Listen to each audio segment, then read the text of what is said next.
सीमापुर के आसपास बहुत सारे गांव ऐसे हैं जहां हर साल बाढ़ आती है और उन गांवों के सभी लोग अपनी जान बचाने के लिए सीमापुर के लोगों से मदद लेते हैं।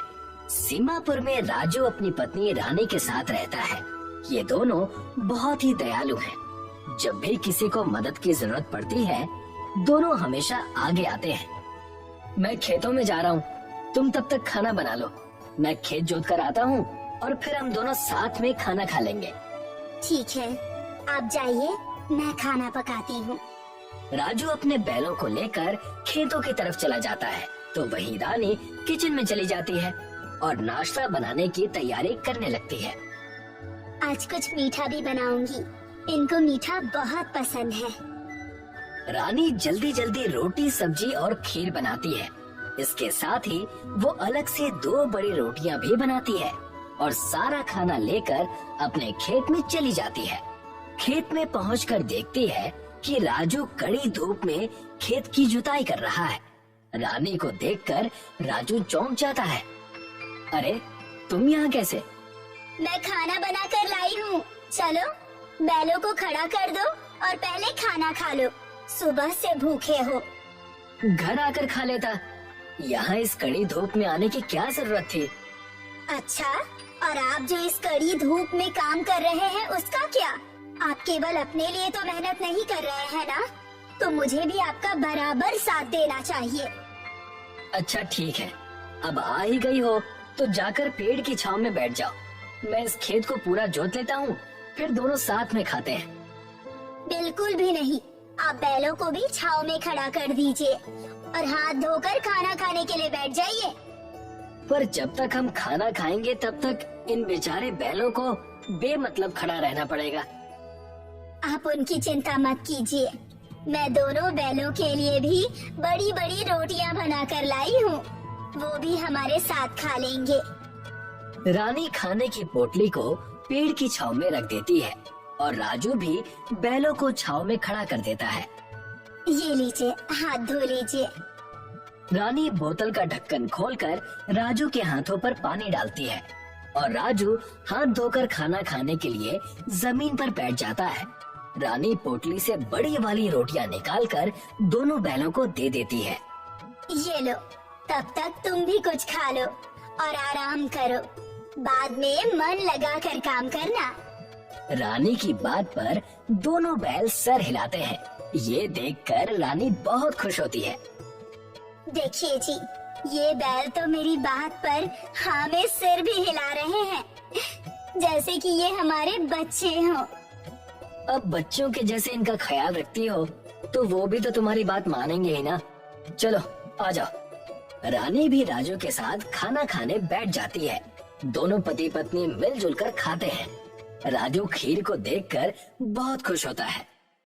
अरे वाह, तुमने तो आज मन ही खुश कर दिया। मुझे पता था आपको खीर जरूर पसंद आएगी, देसी घी के साथ जो बनाई है। खाना खाने के बाद राजू खेत जोतता है और फिर दोनों लोग अपने बैलों को लेकर घर के लिए चल पड़ते हैं।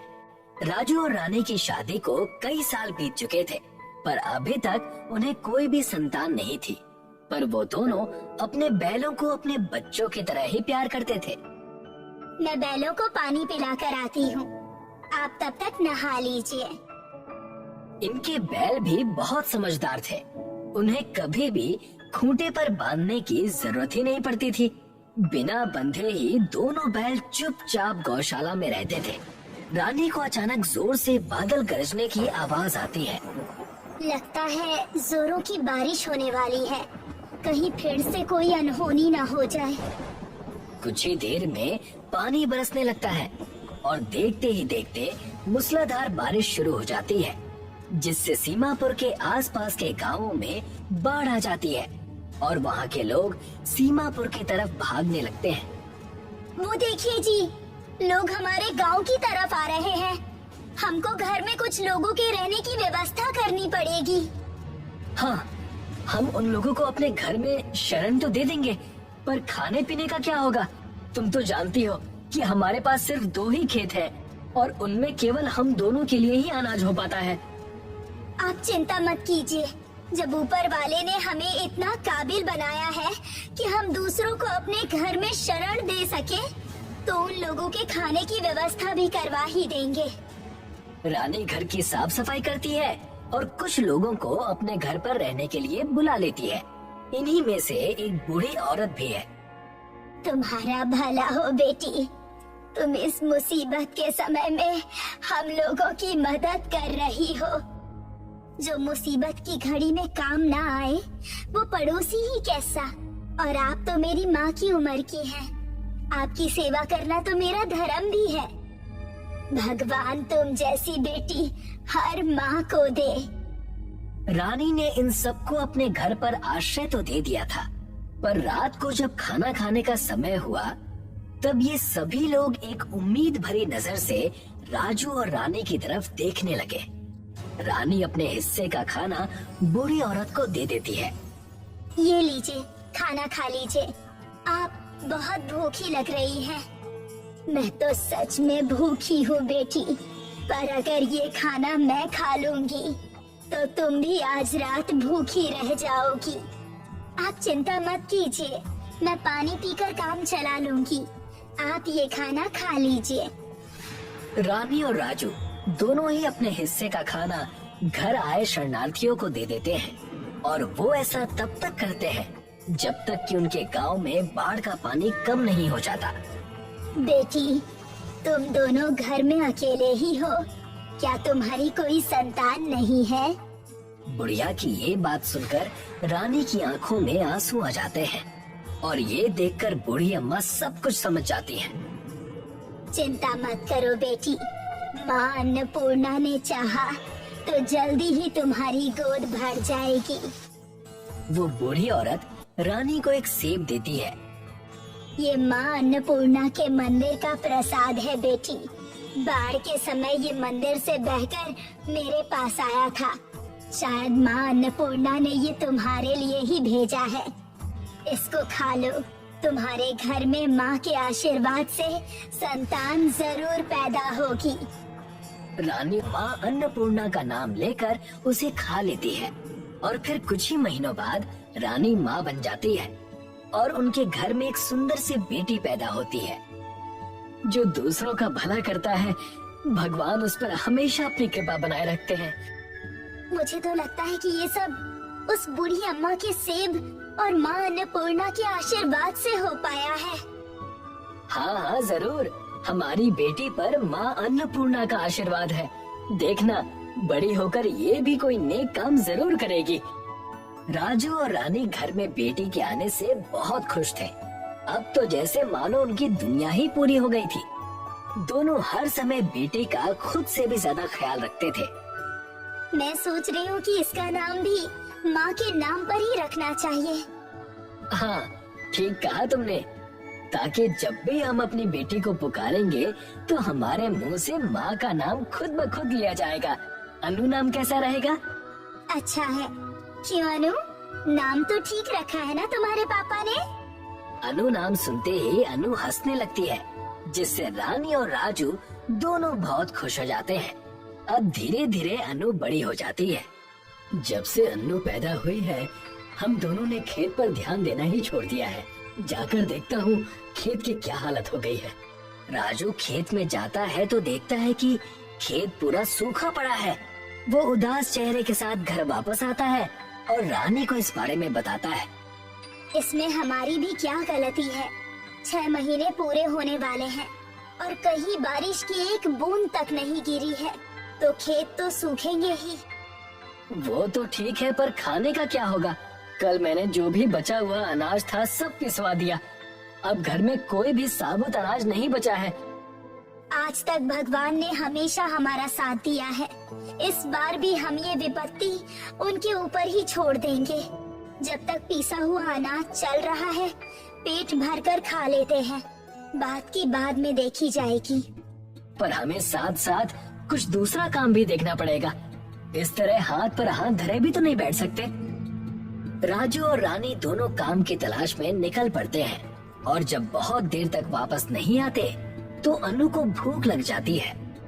माँ पिताजी को गए हुए बहुत देर हो गई है।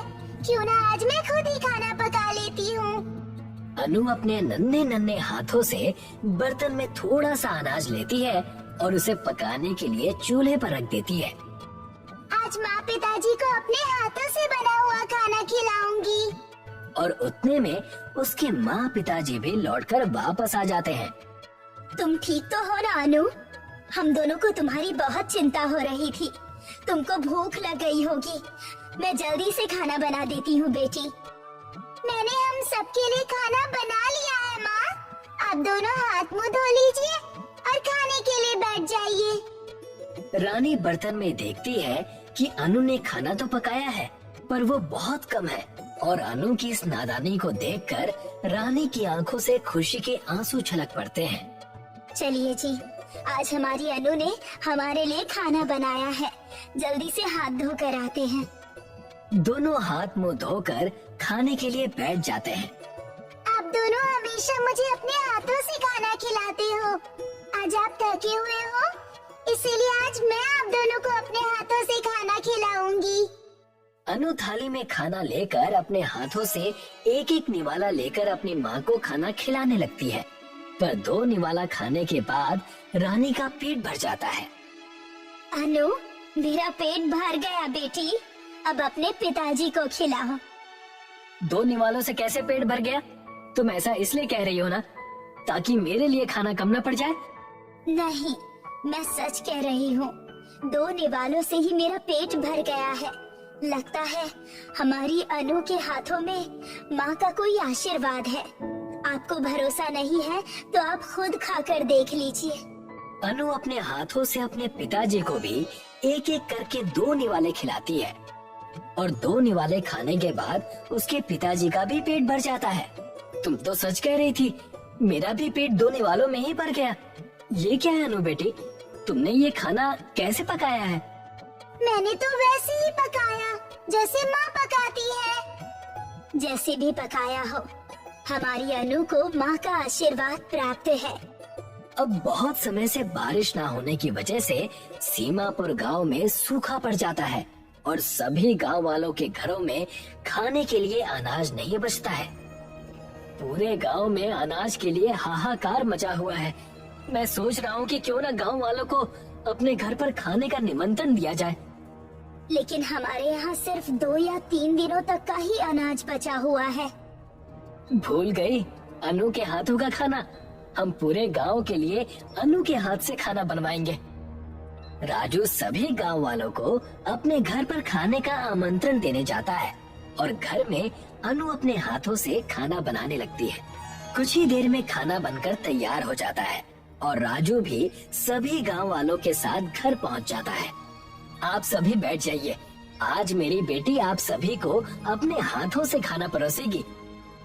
सभी लोग खुश होकर खाने के लिए बैठ जाते हैं। अनु सबको पत्तल देती है, पर जब वो उनके पत्तल में खाना डालती है तो ये देखकर सभी गांव वाले हैरान हो जाते हैं। ये क्या मजाक है राजू, तुमने यहाँ बुलाकर हमारा अपमान किया है। हम लोग भूखे जरूर हैं, पर भिखारी नहीं है। ये क्या है? ऐसा लग रहा है कि हमको भीख दी जा रही है। नहीं नहीं, ऐसा नहीं है। कृपया करके आप लोग कुछ गलत न समझे। आप माँ अन्नपूर्णा का नाम लेकर खाना शुरू कीजिए। जैसे ही आपको खाना कम पड़ेगा, मैं और खाना दे दूंगी। शुरू करने के लिए भी तो थाली में खाना होना चाहिए ना। ये तो 2 निवाले से ज्यादा है ही नहीं। आप 2 निवालों से शुरू कीजिए, बाकी अनु फिर से देगी आप सभी को खाना। सभी लोग खाना शुरू करते हैं, पर जैसे ही वो दूसरा निवाला खाते हैं सबका पेट भर जाता है। किसी को और चाहिए? मेरा तो पेट भर गया। मेरा भी पेट भर गया। सभी लोगों का पेट भर गया था। ये देखकर सभी लोग हैरान भी थे। ये क्या है राजू, हम सभी का पेट 2 ही निवालों में कैसे भर गया? हमारी अनु को माँ अन्नपूर्णा का आशीर्वाद है। उसके हाथों से सिर्फ 2 निवाले खाने से भी पेट भर जाता है। सभी लोग अनु को माँ अन्नपूर्णा का अवतार मानते हैं और उसके पैर छूकर आशीर्वाद लेते हैं। जब तक गांव में अनाज की समस्या खत्म नहीं होती, तब तक अनु अपने हाथों से ही सभी को खाना बनाकर खिलाती है। भागलपुर गांव में रंजीत रहता था। गांव में सूखा पड़ने की वजह से वो पूरी तरह से जमींदारों के कर्ज में डूब चुका था। पूरे गांव से रंजीत कर्जदार हो गया था। अनपढ़ और नाकामयाब होने की वजह से रंजीत शहर जाकर गांव वालों से छुपकर भीख मांगकर अपना गुजारा करता था।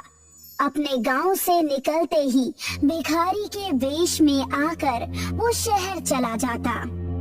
भगवान के नाम पर दे दो बेटा, बहुत बूढ़ा हो गया हूँ, गरीब भी हूँ। ठीक ठाक तो दिख रहे हो, जाकर काम क्यों नहीं कर लेते? बेटे अगर कुछ देना है तो दो, वरना रास्ता ना पो। रंजीत हमेशा ऐसा ही करता। हमेशा गांव से शहर आकर सड़कों और तरह तरह की जगहों पर भीख मांगता और अपने दिन की कमाई करके गांव चला जाता। जमींदार साहब, वो देखिए, वहाँ से रंजीत आ रहा है। उससे अपने खेत का ब्याज मांग लीजिए, वरना कल सुबह फिर से भाग जाएगा। तुमने सही कहा। अब तो ये मेरे सोने के बाद गांव आता है और मेरे उठने से पहले गायब हो जाता है। जमींदार और मुंशी रंजीत के घर आ पहुंचते हैं। आज तुम्हारे दर्शन हुए हैं मालिक। आपने मेरे सारे खेत ले लिए, अब बस ये छोटी सी कुटिया ही बची है। आप इसे भी हथियाना चाहते हैं? तुम ब्याज नहीं भरोगे तो हम सब ले लेंगे, इस घर को भी। ये लीजिए आपके ब्याज के पैसे, और अगले महीने मैं पूरे पैसे देकर अपना खेत छुड़ा लूंगा। रंजीत के हाथ में पैसे देखकर दोनों भौचक्के रह गए। जमींदार ने पैसे लिए और घर की चौखट से गुस्से से चला गया। इसके पास इतने पैसे आए कहाँ से? और भाव ताव से तो पता चल रहा है कि ये कोई गांव का बड़ा साहब हो। और बातें तो ऐसी कर रहा था कि ये सारी जमीनें खरीद लेगा हमसे। और ऐसा ही सिलसिला चलता रहा। रंजीत हमेशा गांव से सुबह शहर के लिए वेश बदल कर निकल जाता और शहर जाकर फिर से भिखारी बनकर भीख मांगकर पैसे जमा करता। एक दिन जमींदार अपनी पत्नी मंगला को शहर में समंदर दिखाने के लिए लेकर गया हुआ था। वहां जाकर जमींदार ने देखा कि रंजीत भीख मांग रहा था। तुम मुझे एक दोगे, भगवान तुम्हें 10,000 देगा। अच्छा, तो ये है तुम्हारा नया खेल। गांव में बड़े ठाट बाट से घूमते हो और यहाँ आकर भीख मांगते हो। कृपा करें मालिक, कृपा करें, ऐसा ना करें। मैं ये बस अपना घर चलाने के लिए करता हूँ। मैंने आपके पूरे पैसे इकट्ठे कर लिए हैं और मैं जल्द से जल्द आपके पास आने ही वाला था। तुम बस गांव चलो और वहाँ चलकर देखना, तुम्हारा रहना दुश्वार हो जाएगा। जमींदार और मुंशी ने मिलकर पूरे गांव वालों को ये बात बता दी। रंजीत जहाँ कहीं भी जाता, लोग उसे भिखारी कहकर शर्मिंदा करते। अरे वो देखो, गांव के सबसे बड़े भिखारी गांव में आ रहे हैं। हाँ हाँ, जल्दी से जेब से चिल्लर निकालो, इन्हें भीख भी तो देनी है हमें।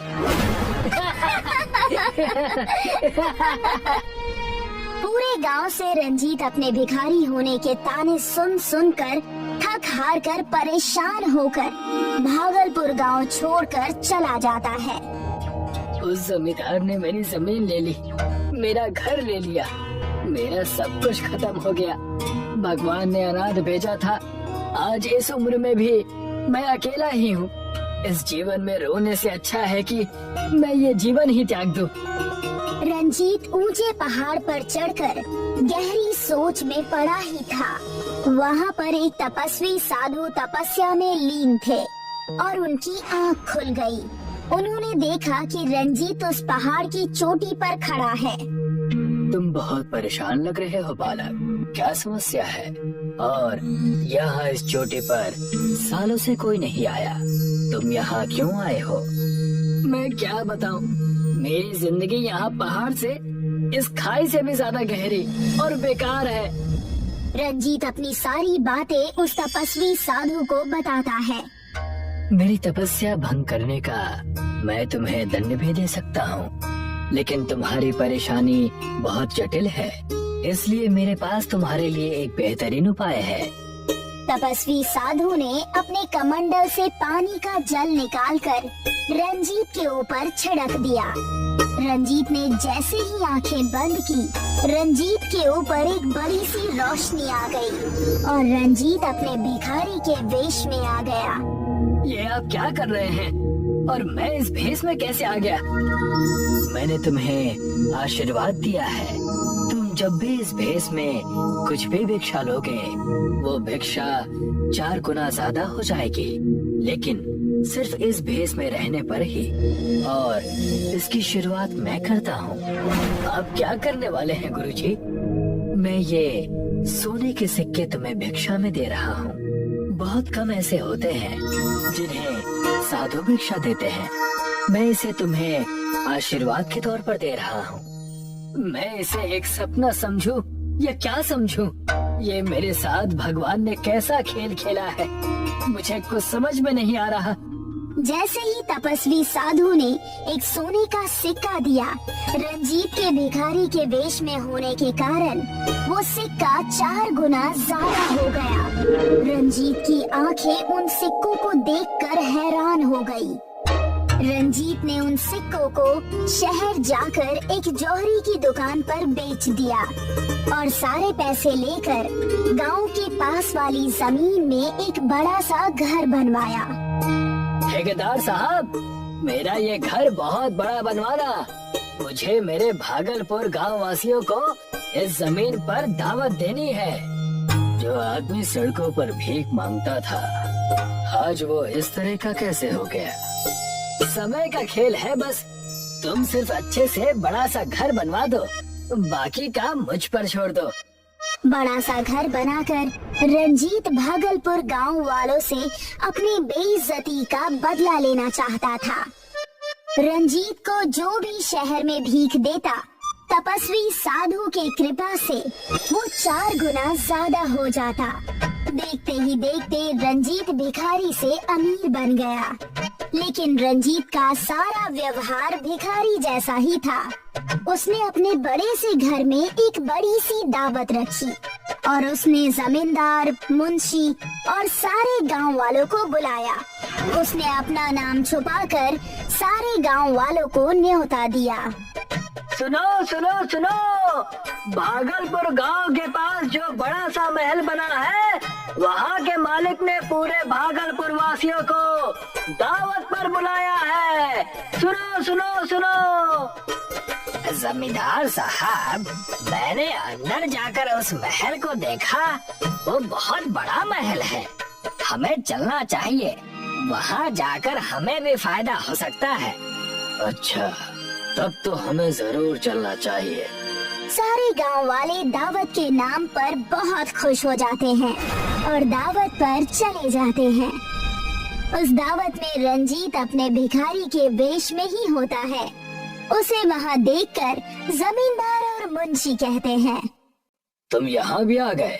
घर बसा नहीं कि भिखारी पहले ही आना शुरू? आने दो मालिक, आने दो। अच्छी भीख मिल जाएगी ना यहाँ पर। जमींदार और मुंशी की बात सुनकर वहाँ पर ठेकेदार आ जाता है और वो कहने लगता है, जिसे आप भिखारी समझ रहे हैं, ये बड़ा सा महल उनका ही है। ये क्या बकवास है? ठेकेदार, तुम होश में तो हो? मैं सच कह रहा हूँ, ये महल मैंने ही बनाया है और ये रंजीत जी का ही महल है। लेकिन ऐसे कैसे? ये तो शहर में भीख मांगा करता था और आज इतने बड़े महल का मालिक रंजीत कैसे हो गया? तब वहाँ रंजीत कहता है, मैं तो बस अपने हालातों की वजह से भीख मांगा करता था, लेकिन आप सब अपने कर्मों से मांग रहे हैं। सब कुछ होते हुए भी तुम्हारे पास कुछ नहीं है। मेरे पास कुछ ना होकर भी अब सब कुछ है। रंजीत की बात सुनकर दोनों बहुत उदास हुए और सारे गांव वाले शर्मिंदा हो गए और रंजीत से माफी मांगने लगे। लेकिन उसके बाद भी रंजीत शहर जाकर भीख मांगकर अपनी जिंदगी जीता था। पालनपुर नाम का एक खुशनुमा गांव था। वहाँ के लोग बड़े ही काबिल और पढ़े लिखे थे। प्रेमलाल अपनी पत्नी और बच्चों के साथ पालनपुर में रहता था। बाकी गांव वालों की तरह वो मेहनती और काबिल नहीं था। गांव का कोई कोना नहीं बचा था जहां प्रेमलाल ने उधार न मांगी हो, इसलिए गांव वालों ने उसका नाम प्रेमलाल से उधारी लाल रख दिया था। उसकी पत्नी माधुरी भी उसके उधार लेने से बहुत परेशान थी। अजी कहाँ गए? मैं कब से आपको आवाज लगा रही हूँ। हाँ भाग्यवान आया। अरे मैं हमेशा तुम्हारे साथ ही तो हूँ। आपके यहाँ साथ रहने से कुछ नहीं होगा, आपको जाकर बाहर काम भी करना पड़ेगा। और वैसे भी पूरा गांव उधारी के ताने मार मार के हमारा जीना हराम कर रखा है। अरे अब क्या हो गया? पूरा गांव तो खामखा हमारे परिवार के पीछे पड़ा हुआ है। गांव में अगर पत्ता भी गिर जाए तो सबको लगता है उसके पीछे मेरा ही हाथ है। इतना कहकर उधारी लाल घर से बाहर चला गया और बाजार जाकर उसने घर का राशन लेने का सोचा। बाजार जाते वक्त उधारी लाल को जमींदार और महाजन उसे देखकर, अरे जमींदार साहब, वो देखिए उधारी लाल अब नजर आया है। ये पैसे ले लेता है और नजर नहीं आता। चलिए इससे अपने पैसे वसूलते हैं। अरे भाई हाँ सही कह रहे हो। उधारी लाल ने मुझसे अभी 4 दिन पहले 2000 रुपए लिए और कह रहा था कि रात को ले दूंगा, और 4 दिन हो गए हैं, ना पैसे दिए और ना नजर आया। अरे दामोदर भैया, जल्दी से मुझे महीने भर का राशन दे दो। ये लो सामान की पर्ची, और हाँ मेरे हिसाब में इसका सारा बिल लिख लेना, ठीक है? अरे कैसा हिसाब? तुमने पिछले 4 महीने से कोई हिसाब नहीं किया। मेरी दुकान में बोर्ड लगा है और बोर्ड पर लिखा है आज नकद कल उधार, लेकिन तुमने तो इस बोर्ड का गलत मतलब समझ लिया है। इस पे ये नहीं लिखा कि हमेशा उधार दो और नगद ना लो। या तो तुमने मुझे बहुत बड़ा दानवीर समझ लिया है, और या तो तुम मेरे ससुराल से आए हो जो मैं तुम्हें उधार में दे दूं। हाँ? अरे मैंने आपको 6 महीने पहले ही पूरे पैसे दिए थे, और अब आप फिर से पैसा मांग रहे हैं। 6 महीने पहले तो ऐसे बोल रहा है जैसे कल की बात है। चुपचाप पैसे फेंको और तमाशा देखो। मैं तंग आ गया हूँ तुमसे। आज मैं कुछ सामान नहीं दूंगा तुम्हें। अरे दामोदर भैया, एक बार मेरी पगार आ जाने दो। मैं तुम्हारे पैसे ऐसे दे दूंगा, ऐसे बस पलक झपकते तुम्हारे पैसे दे दूंगा। हैं? क्या कहा तुमने? पगार? अरे ये कैसी अमृतवाणी तुम्हारे मुंह से निकल गई? पगार? और तुम जैसे बेरोजगार और उधारखोर इंसान को कौन काम पर रख रहा है? हाँ? जरा मुझे भी तो बताओ, मैं जाकर उसके चरण धोकर पीऊंगा। और तभी वहाँ जमींदार और महाजन आ जाते हैं। अरे देखो, आज चांद आखिरकार निकल ही आया। बड़ी खरीदारी हो रही है, क्या बात है? उधारी लाल, अब किस बेचारे ने तुम्हें उधार दे दिया? अरे दूसरों की बातें छोड़ो, हमें तो ऐसा लग रहा है कि दामोदर ने ही उधारी दे दी है। अरे जी नहीं जमींदार साहब, मैंने कोई उधारी नहीं दी और ना ही मैं दूंगा। जमींदार और महाजन ने उधारी लाल को बहुत ताने मारे और वो दुकान से बिना सामान लिए ही चला गया। तभी उसी वक्त गांव से एक ज्योतिष आ रहे होते हैं। उधारी लाल उन्हें देखकर उनकी ओर बढ़ जाता है। ज्योतिष को देखते ही उधारी लाल उनसे पूछने लगता है, ज्योतिष जी, बड़े दिनों बाद आपका गांव में आना हुआ। आप इतने दिनों तक कहाँ थे? उधारी लाल, तुम यहाँ? वो सब ठीक है, लेकिन मैं कोई उधार नहीं देने वाला। अरे मैं उधार मांगने नहीं, मैं तो बस ये चाहता हूँ कि आप मेरा हाथ देख लें और मुझे बताइए कि इन सारी समस्याओं का हल कब और कैसे होगा। समस्या का हल तो मिल जाएगा, लेकिन तुम्हें पता है ना कि बिना कुछ दक्षिणा लिए मैं हाथ नहीं देखता। आप इसकी कोई तरकीब बताइए, मैं तुरंत आपको दक्षिणा दे दूंगा। और ज्योतिष जी उधारी लाल का हाथ देखकर तुरंत उसकी समस्या का समाधान बता देते हैं। उधारी लाल, अब तुम समझ लो कि तुम्हारा समय अच्छा आने वाला है। बस तुम्हें अच्छी लगन और निष्ठा से कुछ दिन मेहनत करनी है, बस। हुजूर, ऐसा क्या करना होगा मुझे? सबसे पहले जाकर तुम झूठ बोलकर उधार लेना छोड़ दो और जिनसे भी उधार लिया है तुम उनसे जाकर माफी मांगो और अच्छे आदमी बनकर दिखाओ और अपनी मेहनत के पैसों से पूरे गांव को अपने दम पर दावत देकर दिखाओ। अच्छा ठीक है ज्योतिष जी, मैं ऐसा ही करूँगा। चलो लाओ मेरी दक्षिणा। मैंने आज तक किसी का उधार नहीं चुकाया, लेकिन मैं आपका उधार जरूर चुकाऊंगा। आपको जरूर आपकी दक्षिणा मिलेगी। अरे मैं दुनिया को उल्लू बनाता हूँ, ये उधारी लाल तो मेरा ही उल्लू सीधा कर गया। उधारी लाल ज्योतिष जी की बात सुनकर वहाँ से चला जाता है और घर जाकर अपने बच्चों और पत्नी से ये सारी बातें बताता है। कोई बात नहीं जी, आपको अपनी गलती का एहसास हो गया, यही बहुत है। आप जाके गांव वालों से माफी मांग लीजिए। उधारी लाल पूरे गांव में जाकर सबसे माफी मांगता है और उनके पैसे उन्हें वापस देने का वादा करता है। जमींदार और महाजन इस बात से दुखी थे। उन्होंने उधारी लाल के सामने एक शर्त रखी। देखो, माफी और वादे से कुछ नहीं होगा। जब तक तुम हमारे पूरे पैसे वापस ना कर दो और पूरे गांव को दावत ना करवा दो, हम गांव वाले तुम्हें माफ नहीं करेंगे। उधारी लाल शर्त सुनकर संकट में पड़ जाता है और ज्योतिष जी के पास समस्या लेकर पहुंच जाता है। ज्योतिष जी उधारी लाल को चिंतित देखकर उससे पूछते हैं, क्या हुआ उधारी लाल? अब मुझे किस तरह से लूटने आए हो? मेरा मतलब है कि किस चीज की उधारी लेने आए हो? क्यों परेशान हो? क्या बाधा आ गई है? और उधारी लाल ज्योतिष जी को अपनी सारी समस्या बता देता है और उनसे इस समस्या का हल मांगता है। देखो उधारी लाल, मैं तुम्हें उधार तो नहीं दूंगा, लेकिन मैं तुम्हें अपने साथ रखकर तुम्हारी एक मदद जरूर करूंगा। तुम यहाँ रोज आकर मेरे कामों में मेरा हाथ बटाओ तो मैं तुम्हें महीने की 10,000 रुपए तनख्वाह दूंगा। ठीक है जी हुजूर, मुझे मंजूर है। मैं अब कभी उधारी नहीं लूंगा और आपके यहाँ काम भी करूंगा और सबका उधार चुका दूंगा, पक्का। इसी तरह उधारी लाल ज्योतिष जी के साथ काम करके गांव वालों के कर्जे चुकाकर सबको दावत देता है और अपने परिवार के साथ खुशहाल जिंदगी जीता है।